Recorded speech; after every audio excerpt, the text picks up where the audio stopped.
আপনারা কি আপনাদের ফেসবুক আইডির নাম চেঞ্জ করতে চান? এবং আপনারা আপনাদের নামের পাশে আপনাদের নিকনেমও এড করতে চান? তো আজকের ভিডিওটা আপনারা শেষ অব্দি দেখুন। এই ভিডিওতে আমি আপনাদের দেখাবো ২০২৬ এ কিভাবে আপনারা আপনাদের ফেসবুক আইডির নাম চেঞ্জ করবেন এবং নামের পাশে নিকনেম এড করবেন। তো ফেসবুক আইডির নাম চেঞ্জ করার জন্য আপনারা আপনাদের ফোন থেকে ফেসবুক অ্যাপ্লিকেশনটি ওপেন করবেন। ফেসবুক অ্যাপ্লিকেশন ওপেন করার পরে এবার আপনার উপরে এখানে বাঁদিকে ৩ টে লাইন দেখতে পাবেন। তো আপনি ৩ টে লাইনে ট্যাপ করবেন। ৩ টে লাইনে ট্যাপ করার পর এবার আপনি একটু নিচের দিকে চলে আসবেন। নিচের দিকে আসার পর এখানে আপনি একটি অপশন দেখতে পাবেন সেটিংস অ্যান্ড প্রাইভেসি। তো আপনি এই অপশনটিতে ক্লিক করবেন। এই অপশনে ক্লিক করার পরে এইবার আপনার এখানে একটি অপশন দেখতে পাবেন সেটিংস। তো আপনার সেটিংসে ক্লিক করবেন। সেটিংসে ক্লিক করার পরে এবার আপনার এখানে একটি অপশন দেখতে পাবেন অ্যাকাউন্ট সেন্টার। তো আপনার অ্যাকাউন্ট সেন্টারে ক্লিক করবেন। অ্যাকাউন্ট সেন্টারে ক্লিক করার পরে এবার আপনার এখানে একটি অপশন দেখতে পাবেন প্রোফাইলস অ্যান্ড পার্সোনাল ডিটেইলস। তো আপনার এই অপশনটিতে ক্লিক করবেন। এই অপশনে ক্লিক করার পরে এইবার আপনারা এখান থেকে আপনাদের ফেসবুক প্রোফাইলটি সিলেক্ট করবেন। ফেসবুক প্রোফাইল সিলেক্ট করার পরে এবার আপনারা এখানে একটি অপশন দেখতে পাবেন নেম। তো আপনার নেমে ক্লিক করবেন। নেমে ক্লিক করার পরে এখানে দেখতে পাবেন ফার্স্ট নেম। তো ফার্স্ট নেমের বক্সে আপনারা আপনাদের ফার্স্ট নেম টাইপ করবেন। তারপর নেক্সট মিডল নেম, যদি আপনাদের মিডল নেম থেকে থাকে তো এখানে মিডল নেম টাইপ করবেন। তারপর লাস্ট নেমের বক্সে আপনারা আপনাদের লাস্ট নেম টাইপ করবেন।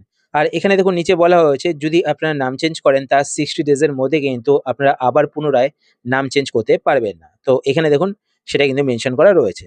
তারপর নিচে এখানে রিভিউ চেঞ্জে ক্লিক করবেন। রিভিউ চেঞ্জে ক্লিক করার পরে এবার আপনারা আপনাদের ফার্স্ট নেম আগে রাখতে চান নাকি লাস্ট নেম আগে রাখতে চান তো সেটা এখান থেকে সিলেক্ট করবেন। সিলেক্ট করার পর নিচে এখানে সেভ চেঞ্জে ক্লিক করবেন। তো আপনার নেম চেঞ্জ হয়ে যাবে। এবার আপনারা আপনাদের নামের পাশে নিকনেম কিভাবে এড করবেন? তো নিকনেম এড করার জন্য আপনারা এখান থেকে ব্যাক করবেন। ব্যাক করার পর আবার আপনারা এখানে নেমে ক্লিক করবেন। নেমে ক্লিক করার পর এবার আপনার নিচে এখানে একটি অপশন দেখতে পাবেন আদার নেমস। তার নিচে এখানে দেখতে পাবেন ম্যানেজ আদার নেম। তো আপনারা এই অপশনটিতে ক্লিক করবেন। এই অপশনে ক্লিক করার পর এবার আপনারা প্রথমে এখানে দেখতে পাবেন নেম টাইপ। তো এখানে দেখতে পাবেন নিকনেম সিলেক্ট করা রয়েছে। তো আপনারা এখানে ক্লিক করে কিন্তু নেম টাইপ চেঞ্জও করতে পারেন। ঠিক আছে? তো আপনারা এখান থেকে নিকনেম সিলেক্ট করবেন। সিলেক্ট করার পর তারপর নিচে এখানে দেখতে পাচ্ছেন হোয়াটস ইউর নিকনেম। তো এখানে ক্লিক করবেন। এখানে ক্লিক করার পর আপনারা যেই নিকনেমটি রাখতে চান তো সেই নিকনেমটি এখানে টাইপ করবেন। তো আপনারা কিন্তু এখানে বাংলাতেও নেম টাইপ করতে পারেন। ঠিক আছে? তো দেখুন আমি বাংলাতে নেম টাইপ করলাম। টাইপ করার পর এবার আপনার নিচে এখানে দেখতে পাবেন show at top of profile. তো এই অপশনকে টিক করবেন। তাহলে কিন্তু আপনাদের নামের পাশে আপনাদের নিকনেমটি এইভাবে শো হবে। যদি কেউ আপনাদের ফেসবুক প্রোফাইলে ভিজিট করে সে কিন্তু আপনার নামটি এইভাবে দেখতে পাবে।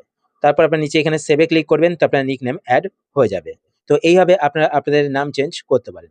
আশা করছি আজকে ভিডিও আপনার হেল্পফুল হয়েছে। যদি হেল্পফুল হয়ে থাকে তাহলে অবশ্যই লাইক করে দেবেন। আর আপনারা যদি এই চ্যানেলে নতুন হয়ে থাকেন তো চ্যানেলকে সাবস্ক্রাইব করে পাশে বেল আইকনটি কল করে রাখবেন এরকম নতুন নতুন ইন্টারেস্টিং ভিডিও নোটিফিকেশন পেতে। তো আজকের মতো এই পর্যন্তই। আবার দেখা হবে আপনার সাথে নতুন একটি ভিডিওতে। তো টাটা, সবাই ভালো থাকবেন।